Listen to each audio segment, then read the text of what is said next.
is waking up, and we are going to abolish the private, run-for-profit Federal Reserve.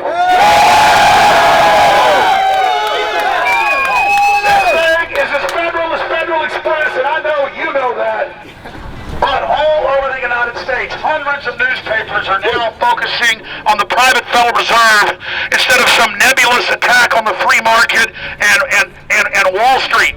It is the Federal Reserve and the 6 mega banks that control Wall Street. They got rid of Glass-Steagall. They bankrupted this country. They stole the tens of trillions of dollars, and they are going to pay for it.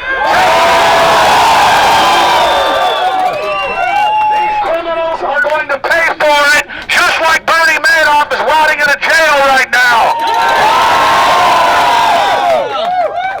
You know, Bernie Madoff has come out and said from prison, he said, you know, all I did is what the Federal Reserve does. It's all a Ponzi scheme, and that's right. These guys, they get all of our wealth, and then when they blow the Ponzi scheme, they hand us all of their debt and tell us what a favor they're doing for us. Bullshit. They're the reason this country's falling apart. They're the reason we're losing our jobs. They're the globalists that shipped our jobs overseas. They're the people that run this country, and we see you. We know who you are.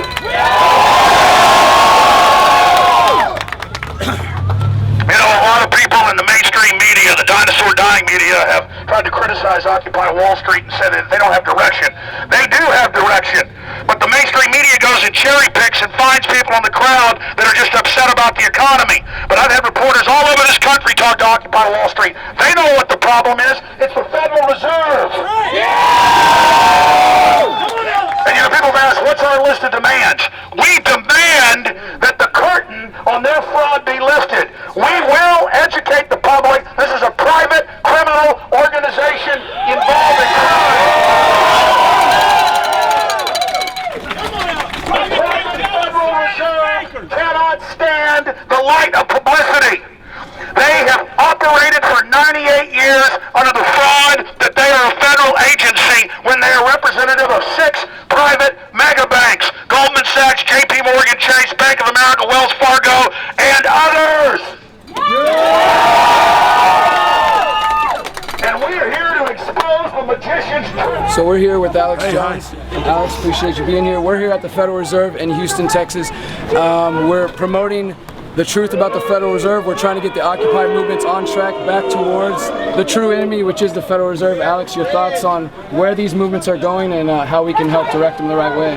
Well, the system tracks the internet and what people are saying, so they knew there would start being demonstrations against the corruption on Wall Street. And so they've tried to steer it, and unsuccessfully, into kind of Michael Moore socialism, just more money for the banks. They always steal it. And so it's great all over the country. There's In the Fed demonstrations teaming up with Occupy Wall Street and coming and actually protesting who's devaluing the currency, who stole the tens of trillions, the real threat. Definitely, and I think, as you know, the Houston Freethinkers, we've been working with Danny Panzella, Truth Squad TV. I think now, most recently, the Oath Keepers jumped on board. Of course, you and InfoWars. We're helping launch, the Occupy the Fed and be a part of that. We're gearing towards November 22nd for the annual In the Fed rallies, and we would love your support and your help in pushing that. So we just want to thank you for being a part of this movement and for getting the word out. Absolutely, man. I've been fighting the Federal Reserve for 16 years. Thank you, man. So that's what it's all about. Ron Paul's been fighting for 35, and other people like Jim Griffin almost 50. And again, it's so good to just see it building steam and momentum. And all the old timers said the Fed's going to implode the economy. They're going to create derivatives. They're going to try to bring in a world government. We've got to get the groundwork out and warn people ahead of them imploding it, so that when they do make their move, people know. So we planted all those seeds, all those years being made fun of, and now those seeds are starting to sprout. And that's the patience it takes to beat this dragon. Definitely. You're hearing it from Alex Jones. You're hearing it from everybody here. We have to start locally. Occupy Houston, Houston Freethinkers, Occupy movements around the world. We're starting locally, and we're taking our country and we're taking the world back. Thank you, Alex.